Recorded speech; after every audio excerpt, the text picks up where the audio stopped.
A todos os irmãos aqui presentes, que nesta noite possamos todos nós estar envolvidos nessa vibração de amor. Todos os irmãos encarnados, desencarnados, para que possamos ter o melhor entendimento das reflexões que nos foi sugerido para esta noite. É com imensa alegria que eu estou aqui nesta noite participando das comemorações desta casa, que é co-irmã, que é casa do nosso coração também, e que muitos e muitos anos venham a esse trabalho ser mantido com a proteção da Divina Providência, com o amparo dos trabalhadores desta casa, para que possamos ser instrumento da vontade de Deus na vida de todos que aqui passam, que aqui passarão, e que estejamos sempre contritos dos ensinamentos do Evangelho e sejamos exemplo através das nossas atitudes, não apenas através das nossas convicções, das nossas palavras, mas que os nossos atos sejam motivo de nós testemunharmos o verdadeiro Evangelho. Com essa certeza deste amparo, nós vamos começar conversando um pouquinho, como é o que falou, como a Edna falou, mas um ato de amor de Jesus para com todos nós. O tema desta noite, ele é muito sugestivo, né? Convite de Jesus. Que convite é esse? Jesus convidou alguém? Vamos ver, né? Vamos ver se ele convidou, né? A gente começa a reflexão justamente refletindo sobre este tema, convite, convidar, né? E esta convicção, todo esse fortalecimento que esta palavra traz para a gente vai desdobrar durante esta noite, né? Jesus, quando esteve aqui entre nós, ele jamais impôs nada. Jamais.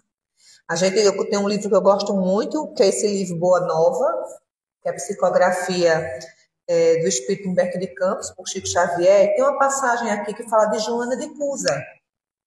Nessa passagem, Joana era a esposa de Cusa, né? Uma pessoa, um homem muito influente, que tinha um cargo muito elevado. E como toda pessoa muito influente da época do Império Romano, eles eram contrários aos ensinamentos do Cristo, né? E Joana era uma seguidora do Cristo. E ao encontrar com o Cristo e ser casada com aquele homem que ela tinha tanto amor, mas que as suas convicções eram tão contrárias, os seus valores eram tão contrários a tudo que ela acreditava, ela encontra com Cristo com o coração muito apertado. E ela conversa com Cristo e diz a ele que ela gostaria de seguir com ele. Ela gostaria, a partir daquele momento, ir com ele. Mas ela tinha um esposo. E que o esposo dela era uma pessoa totalmente contrária a tudo que ela acreditava e tudo que o Cristo trazia. Isso amargurava muito ela. E ao conversar com o Cristo, ela deixava claro assim, o desejo que se ele dissesse, vem comigo, ela largaria tudo e iria. E esse espírito, né, na mais alta hierarquia, com a sabedoria que nós não fazemos nem ideia, ele diz a ela, calma teu coração, volta para casa, acolhe teu esposo. Mas Jesus, será que se eu chegasse lá e dissesse a ele que você estava chamando, que você não teria algo que eu pudesse fazer com que ele mudasse de ideia? Em outras palavras, será que você não poderia convencê-lo a ser um seguidor do cristianismo? E o que é que o Cristo diz? Acalma teu coração, volta para a tua casa, cuida do teu esposo, cuida dos teus filhos. E um dia ele despertará. Então, essa passagem que a gente aqui hoje está só conversando para exemplificar, o Cristo jamais impôs nada a alguém. Ontem, no nosso estudo, a gente falava justamente sobre isso. Dos nossos compromissos que assumimos muito antes de chegar aqui nesta encarnação. Quiçá, muito antes de algumas encarnações. Compromissos assumidos com a espiritualidade, de trabalho. Jamais imposto. Por isso que nós temos o livre-arbítrio. Por isso que o Pai dá a todos nós o livre-arbítrio. Então, falar deste convite é lembrar de uma passagem, certo? Que está em Mateus, que está em João, que fala, uma fala do Cristo. Quem quiser vir após mim, negue-se a si mesmo, carregue a sua cruz e siga-me. E para refletir já no início desta fala, ele já começa dizendo, quem quiser. Não é moeda de troca. Ele não promete nada, porque o que é que a cruz representava naquela época? É um peso, é carregar algo, não é? O que é que a cruz representa para a gente hoje? Não é algo leve, não é algo prazeroso. E ele faz, quem quiser vir após mim, negue-se a si mesmo. E a gente vai discutir sobre isso, né? E que convites o mundo nos traz? Qual é o peso dessa cruz que nós carregamos, que nós obtemos através dos convites do mundo? Que peso é esse, né? E aí a gente tem alguns exemplos aqui dos desequilíbrios, dos vícios, dos valores excessivos materiais, dos desregramentos, da vaidade, do orgulho, que são pesos verdadeiramente, né? Um convite que propõe a negação de si mesmo. Então eu tenho que deixar de ser quem eu sou. O que é que eu tenho que negar? O que é que eu preciso negar para tomar esta cruz? E como é que este convite tem perdurado mais de 2000 anos? Como é que é tão atual esse tema, né? Primeiro, para a gente negar a nós mesmos, carregar a nossa cruz, é uma luta, é uma batalha. Contra o outro, contra o próximo, não. Contra nós mesmos. E segundo, não basta querer, é necessário ter disciplina.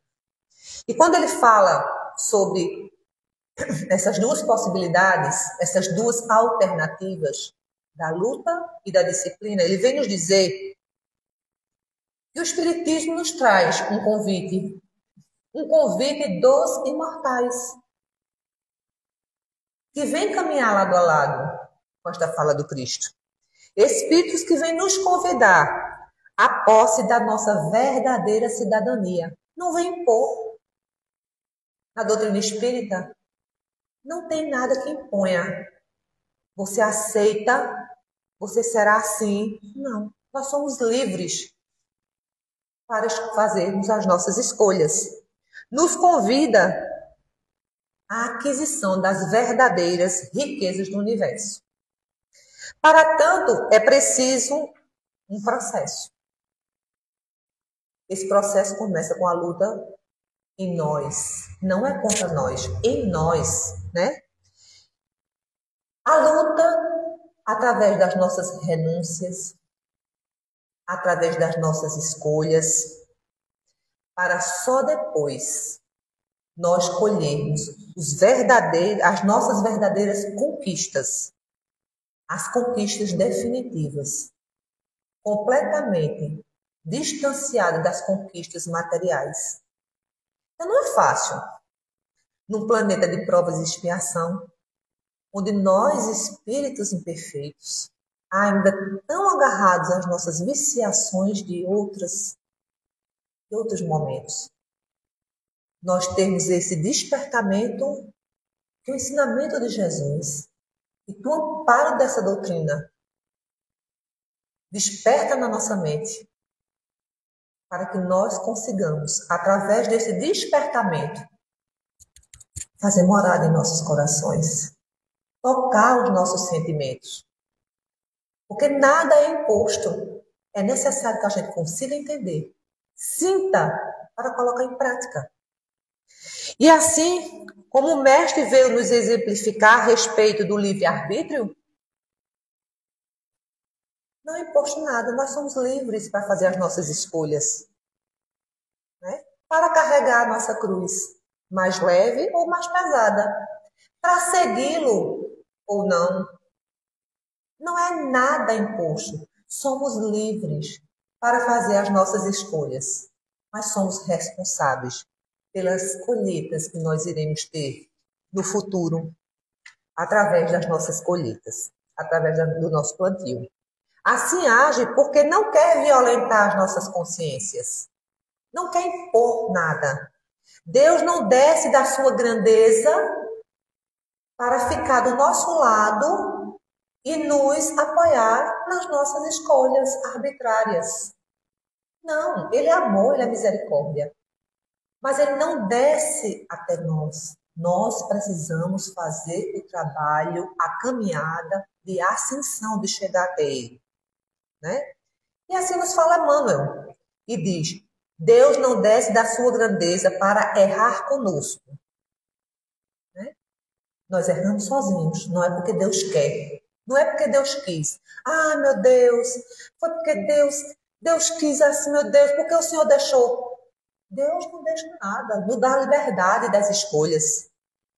Mas Ele está sempre disposto a nos acolher, a nos amparar quando nós nos arrependemos. E o exemplo maior disso, que estamos aqui, é a lei da reencarnação. Né? Ele acolhe, vem filho, como na parábola do filho pródigo, que a gente vai citar mais na frente. Né? Nós somos livres para sair pelo mundo, fazer as nossas escolhas. E Deus está sempre lá. Assim como o pai esperava aquele filho. Somos nós os filhos pródigos. Né? E esse movimento de retorno não é imposto pelo pai. Assim como na parábola do filho pródigo. É um convite. O pai diz, vai meu filho, segue teus impulsos, a tua vontade. E se der errado, volta. Quando ele diz volta, eu estarei aqui te esperando. É um convite, o convite está aberto. Te levanta e vem. Porque é assim na parábola. Ele cai, ele sofre, ele chora, ele se arrepende, ele fica com vergonha. Então, moralmente, ele cai. Mas não foi imposto ao pai dizer, venha, você agora vai voltar para casa. Isso na parábola. Ele levanta e o mesmo livre-arbítrio que o levou para longe, o impulsiona a voltar, a vir, a aceitar este convite. Né? Assim também é o Espiritismo, com todos nós. Esclarece, mas não impõe nada. O ponto de partida do Evangelho no coração do discípulo é este respeito, é este convite eterno. São essas portas abertas sempre, são os braços abertos. Meditar um pouco sobre esse convite de Jesus nos faz perguntar até algumas perguntas. Num mundo onde imperam os convites do gozo fácil, da matéria, dos vícios, quão difícil é aceitarmos um convite contrário a todos esses valores? Quão difícil é nos posicionarmos sem sermos agressivos com o nosso próximo, que não consegue ter o entendimento, o esclarecimento que hoje nós conseguimos ter. Não é verdade? Então, um convite que não promete troca, não é moeda de troca. Não promete que aceitando você terá grandes satisfações, grandes conquistas na matéria, felicidade, não terá doença, terá uma vida farta. não nos promete nada disso. Esse convite não nos blinda da nossa necessidade de evolução. E a nossa necessidade de evolução, às vezes, nos faz passar por dores. E não por castigo, mas por oportunidade de despertar, por oportunidade de expiar, por experiência. Este convite, assim como Paulo aceita o convite do Cristo às portas de Damasco, ele não tem, a partir dali, uma vida de glórias, de felicidades. Eu aceitei o Cristo. Não. Todos nós sabemos das dores, dos sacrifícios, das perdas materiais, das perdas familiares que Paulo teve. Assim somos nós, meus irmãos. Quando nós aceitamos este convite para esse despertamento da consciência, nós temos uma cruz, muitas vezes, que pesa, que dói, que arrasta. Mas nós precisamos estar certos, conscientemente, despertando a nossa consciência a cada dia do verdadeiro caminho que nós precisamos percorrer.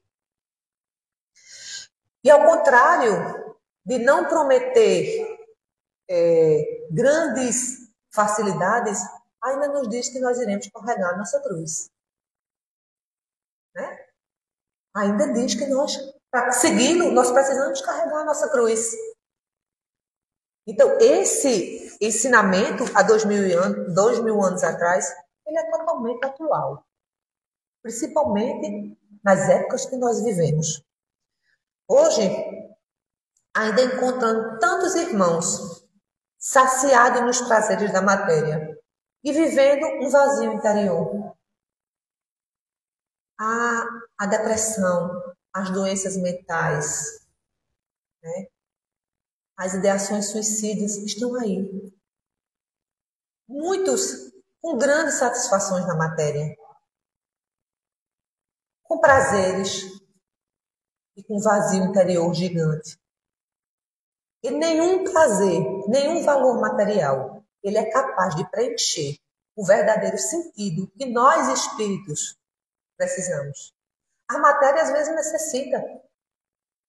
É bom ter uma roupinha nova, morar bem, se alimentar. É necessário para que, segundo Francisco de Assis, esse jumentinho carregue o espírito que nele habita. É necessário. Mas que esses valores não ultrapassem os verdadeiros valores. Os valores que nós carregaremos eternamente, que irá conosco. Sempre. Falamos muito sobre os convites do mundo, né? Acabamos agora falando muito do convite do mundo, que são os desequilíbrios, os vícios, né? O leu do engano, da riqueza, da beleza, do orgulho, da vaidade.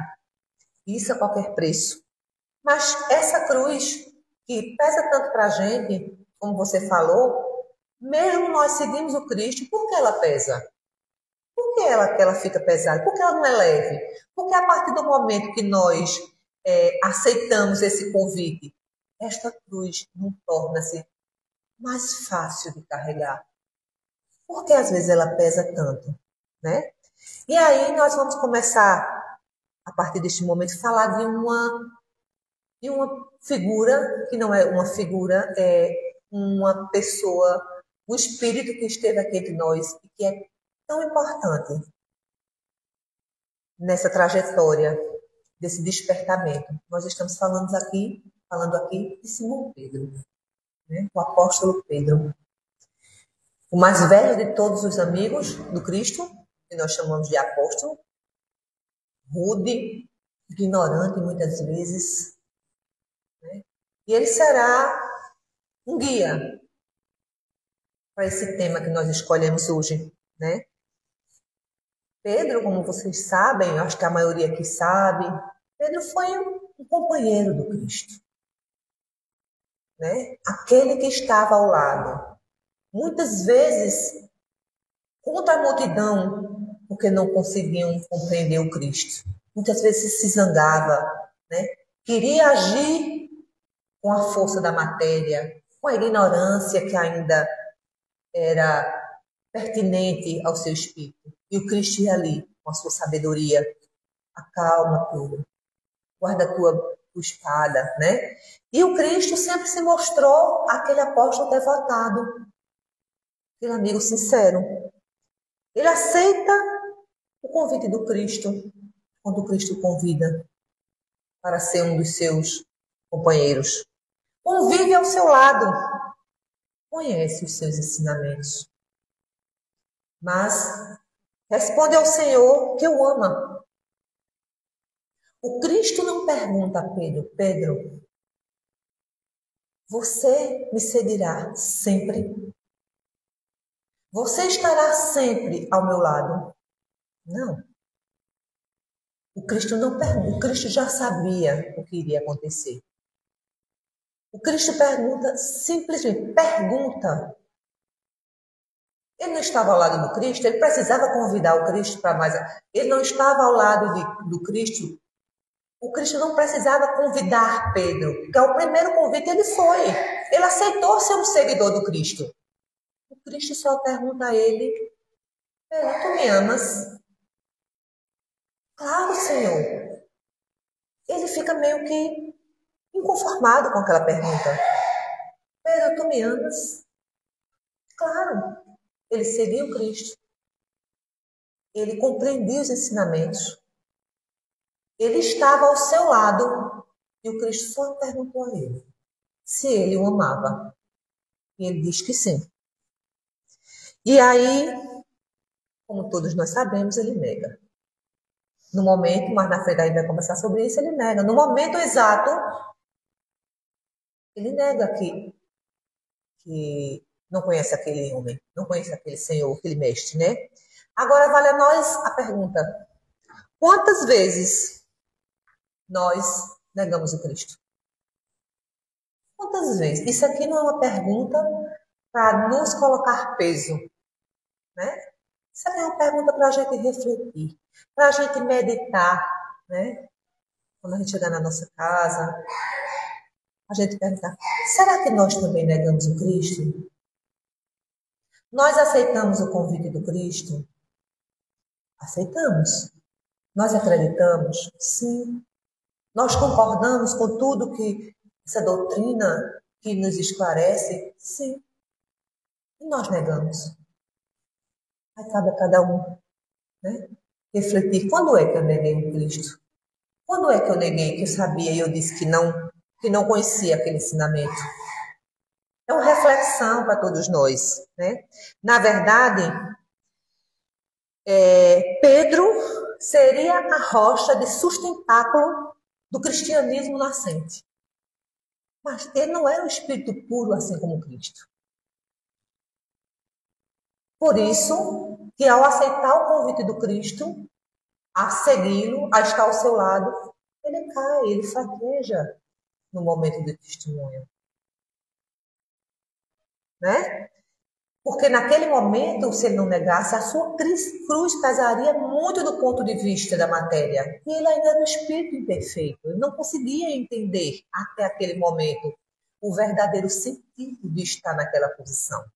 Né? E aí, Jesus diz a ele, está em Mateus capítulo 26, versículo 58, Pedro, eu farei de ti um pescador de almas. Um pescador de homens. Como é que aquele que negou Cristo seria um pescador de almas? Seria um pescador de homens? Como? Se ele, no momento do testemunho, como nós chamamos, ele negou o Cristo, né? Vejamos. Nós não estamos aqui para apontar o dedo. E aí eu trago aqui mais uma passagem de Humberto de Campos, certo? Neste livrinho aqui também, gente, no capítulo 26, se vocês estiverem abertos, é muito bom esse livro, tem várias passagens do Evangelho, certo? Tem no capítulo 26, a negação de Pedro. E vai explicar direitinho tudo isso que eu estou falando. Pedro nega o Cristo 3 vezes. E aí eu não vou contar para vocês, eu não vou dar spoiler. Se vocês estiverem curiosos, Vocês comprem um livrinho, né, Soares? E aí vocês leiam esse capítulo. E vocês vão entender as 3 oportunidades que que Pedro teve e ele negou, certo? E aí, no livro Caminho, Verdade e Vida, Emmanuel vem nos dar algumas explicações sobre essa negação. Por que é que ele aceitou o convite e na hora H ele deu as costas? Porque o convite do Cristo ele aceitou. Ele disse, serei teu seguidor, estava ao lado. E por que ele negou? Né? E ele vem nos dizer assim, gente, no momento final, onde o Cristo foi aprisionado, certo? A partir daquele momento ele foi levado para a prisão, e foi quando ele começa o Calvário, Pedro o acompanhava de longe. Pedro negou, mas acompanhava todo aquele Calvário de longe, né? O fracasso, como qualquer êxito, tem suas causas positivas. E mais na frente a gente vai ver. E esse fracasso de Pedro reacendeu nele o verdadeiro sentido de seguir ao Cristo. Lá na frente, ele vai ter esse despertamento. A negação de Pedro sempre constitui um assunto de palpitante interesse nas comunidades cristãs. Né? Isso é Emmanuel que está dizendo, não é André que está falando, certo? Útil nesse particular é o exame da sua invigilância. Né? Ele foi invigilante naquele momento, porque ele acreditava nos ensinamentos do Cristo. Mas aquela cruz que ele carregava até aquele momento pesou tanto que ele não conseguiu seguir. O fracasso do amoroso pescador reside aí dentro, na desatenção para com as advertências recebidas. Ele foi advertido. O Cristo tinha falado para ele que eu negaria. Né? E ele fica irritado com isso. Informa o Evangelho que naquela hora de trabalho supremo, Simão Pedro seguia o mestre de longe, como eu falei para vocês.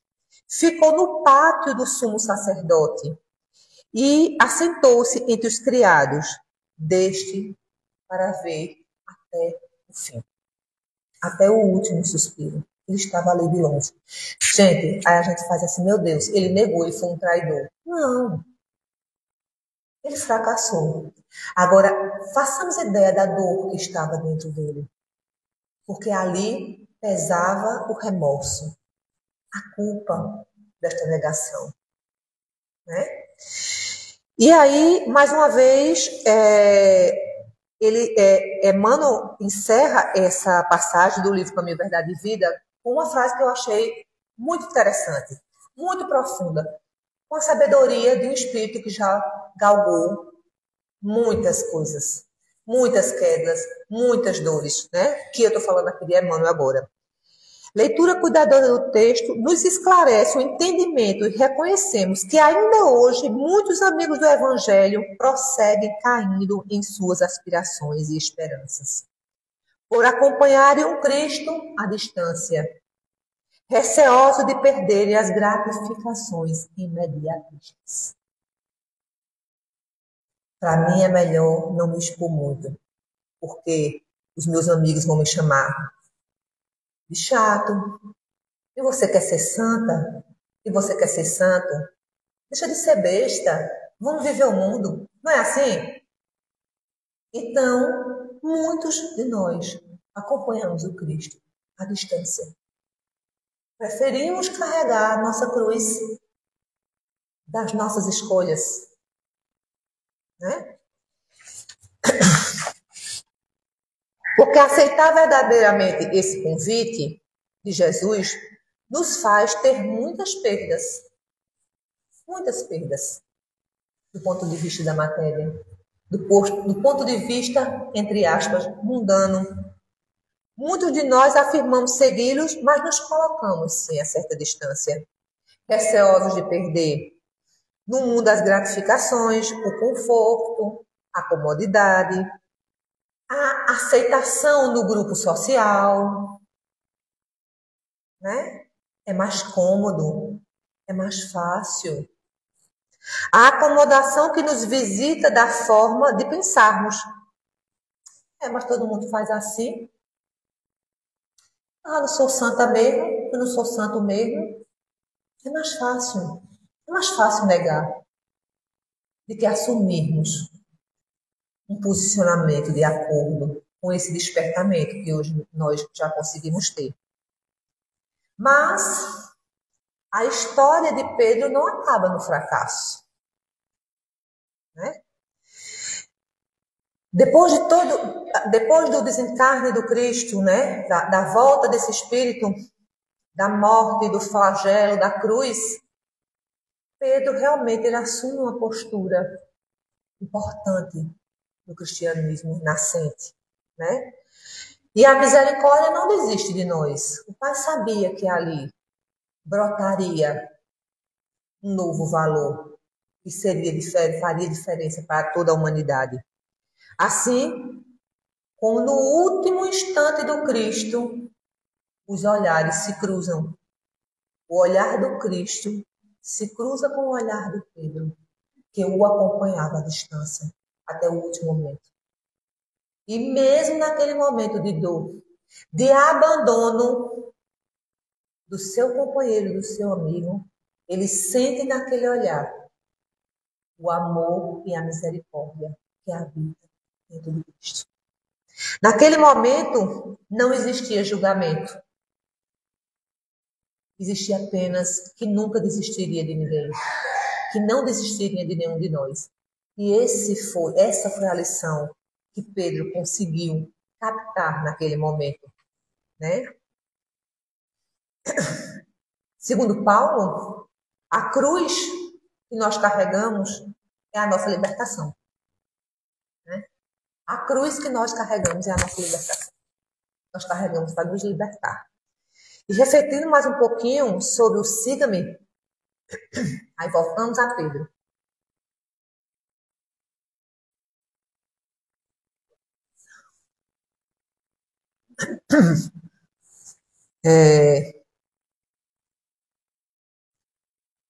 O sentimento que existia em Pedro era da culpa e do remorso. Ele poderia ter sucumbido a esta dor.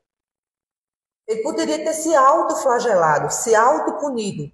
Ia mudar o que ele já tinha feito? Não. A sua atitude de negação para aquele que ele acompanhava, que ele tinha aceitado, ia mudar? Não. Mas com a misericórdia e com o amparo divino, ele ali renasce, ele cria forças para continuar o que ele acreditava, porque verdadeiramente ele acreditava. Ele foi fraco, né? Assim como todos nós. E Emmanuel vem nos dizer que a cruz de cada um é individualizada, é personalidade, é personalizada. André não carrega a cruz de Welker, o Welker não carrega a cruz de Antônio, de Silmar, cada um carrega a sua cruz, de acordo com a sua necessidade. E aí, a gente continua a historinha de Pedro, que eu gosto de contar umas historinhas, viu, gente? Pedro continua o seu trabalho, né, Antônio? Né? Pedro continua o trabalho da criação da primeira igreja, né? Na Casa do Caminho, onde ele acolhe os deserdados da época, né? E ele já estava velhinho. E a perseguição aos cristãos não foi algo que passou rápido. Pedro já era um senhor, né? Já quando esteve com Cristo. Então, ele cada dia mais ele ia ficando mais velhinho, mais debilitado na sua tarefa, perseguido, né? E tudo mais. E aí, a perseguição na cidade de Roma estava cada dia pior. Era cada dia mais atroz, mais violenta. E dois dos seus amigos disseram: Pedro, você precisa se retirar daqui. Pedro, como nós acompanhamos, cabeça dura, né? Brabo. Eu não vou sair daqui. Meu amigo, você precisa, nós vamos com você. Você não está abandonando o seu trabalho. Você vai se retirar um pouco de Roma, até a poeira sentar. Depois nós voltamos. E depois de muito argumento, Pedro aceita, né? Depois de muita reluta, ele resolve partir. E dali sai caminhando alguns quilômetros, já cansado, debilitado, com os seus 2 amigos. E de longe, eles avistam um vulto de um homem. Inicialmente existe o receio. Será que seria um soldado do Império Romano que estava em busca, perseguindo, porque descobriu que eles estavam fugindo? Porque quando você está realmente nessa situação, você tem medo de tudo. E ao se aproximar, eles percebem que é o Cristo. Né? Eles percebem que é a imagem de Cristo. O Cristo já estava desencarnado, mas ali ele estava materializado. E aí, à medida que ele se aproxima, eles o reconhecem. E aí Pedro, naquela época, existe uma expressão, acho que existe até um filme com essa expressão, chamada covades. Certo? Covades. Covades significa aonde vais? Aonde vais? Covades. Para onde vais? Era uma expressão. E ao se aproximar, que eles reconhecem que é o Cristo, Pedro verbaliza essa expressão, covades. Senhor. Onde vais, Senhor? Né? E aí, Jesus olha para Pedro e diz, sigo para Roma. Vejam a importância e a profundidade desse ensinamento. O Cristo já estava desencarnado, certo? Pedro o negara 3 vezes. Pedro, aquele apóstolo, aquele amigo que aceitou o convite, quando lá no começo o Cristo convidou, você quer ser meu seguidor? Quero. E depois ele nega. E aí, depois de tudo isso, ele fugindo, ele encontra novamente o Cristo. E aí ele pergunta, covade, Senhor? Onde vai, Senhor? E o Cristo diz para ele, Pedro, eu sigo para Roma. Desculpa que eu me emociono todas as vezes que eu leio isso.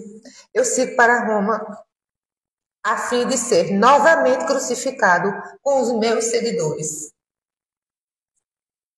Certo? Isso é uma forma dele levar esse ensinamento para Pedro, aquele que o negara. Pedro, eu estou voltando para ser crucificado de novo lá, junto com os meus seguidores. E aí, neste momento, Pedro poderia dizer, ele tinha 2 opções. Mais uma vez, o Cristo não diz, você me negou. No momento que eu mais precisei de você, você me negou. Você está tendo uma oportunidade. Volte para Roma e exemplifique o que você acreditou, o que você abraçou. Ele poderia ter dito isso, não era? E ao dizer isso, o Cristo estaria impondo ou estaria convidando? Estaria impondo. Mas esse espírito dela é elevadíssima, que a gente não tem nem ideia da evolução do Cristo. Né? Até onde a nossa consciência consegue entender. Mais uma vez, ele convida amorosamente. Pedro, eu estou voltando. Serei crucificado novamente com os meus seguidores. Era um convite. Vem, segue-me.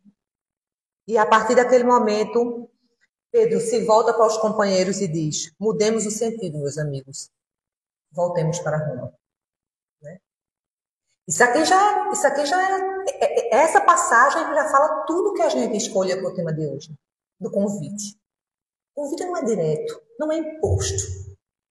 Não é porque eu consigo entender dessa forma que o Elker, que meu filho, que meu vizinho vai entender. Mas um dia eles terão um entendimento. Naquele momento, Pedro não conseguiu ter o entendimento do verdadeiro sentido do convite. Mas na frente ele conseguiu. Ele conseguiu. E aí ele volta. Realmente ele volta, né? Ele é preso.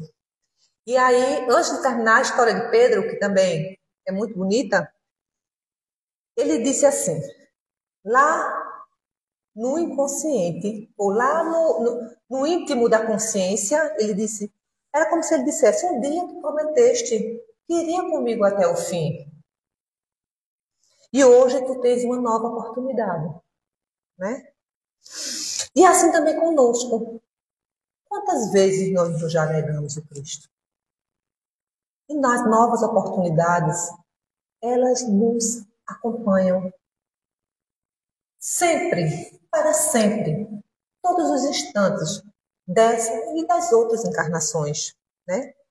O Senhor segue passando por nós sempre. O Senhor segue nos encontrando sempre, mas nunca impondo que sejamos o seu seguidor. Apenas nos convida. E aí, eu deixo aqui a imaginação de cada um. Como é que a gente encontrou o Cristo e ele me convidou a seguir? Né? E que oportunidade nós temos hoje? Hoje, meus irmãos, nós espíritas não somos melhores de ninguém, nenhum dos nossos irmãos. Mas nós temos o despertar e a informação que nos dá um instrumento que vem nos fortalecer para as nossas escolhas. E vem nos dizer, hoje nós estamos alimentados, sim, do Evangelho, mas munidos do Consolador. Nós estamos com o exemplo, com a explicação para fortalecer as nossas convicções do ponto de vista consciente. Não é imposto, é consciente. É despertar da consciência. Né? Esse Consolador que veio mostrar aqui claramente para a gente. E nos conta Irmão X, mais uma vez, falar dele, que nos últimos instantes de Pedro, quando Pedro é sacrificado, um torpor, aí eu não vou falar da desencarnação de Pedro, o tempo já está passando, mas nos últimos instantes do Pedro, um torpor gigantesco toma conta dele, né? Eu não lembro aqui exatamente o nome de um dos soldados, que é quem dá a última pedrada, não lembro, era espadada para a morte de Pedro, certo? Pedro, ele é crucificado, dizem as obras, de cabeça para baixo, tá? Ao contrário. E aí, no momento da desencarnação, ele tem um leve torpor e, sentindo uma energia libertadora, ele consegue ver o corpo, ele se vê, ele já está fora do corpo, ele vê o corpo lá, e ao sentir aquela energia, ele se depara mais uma vez com o Mestre Jesus. Né? Jesus estava ali, aguardando o seu retorno para o plano espiritual. Então, Pedro, né, se enche de uma energia, de uma felicidade, de um amor que nós não sabemos nem verbalizar. E o Cristo diz, então, Pedro, pudeste, enfim, seguir-me até o fim. Né? Acolhe o amigo, o abraça, né? Pedro ali com a alma repleta de alegria por este reencontro, e aí uma nova separação. O Cristo disse, meu amigo, eu preciso ir. Ele disse, Senhor, mais uma vez, nós não vamos ficar juntos. E o Cristo lá de cima aponta um pontinho bem obscuro, é a terra. E ele responde, Simão, enquanto houver ali um gemido, eu não poderei descansar. Então, meus irmãos, Simão responde, então, Senhor, eu também irei contigo. Então, meus irmãos, mais uma vez o Cristo não impunha nada. Muita paz e muita luz para todos nós. Obrigada.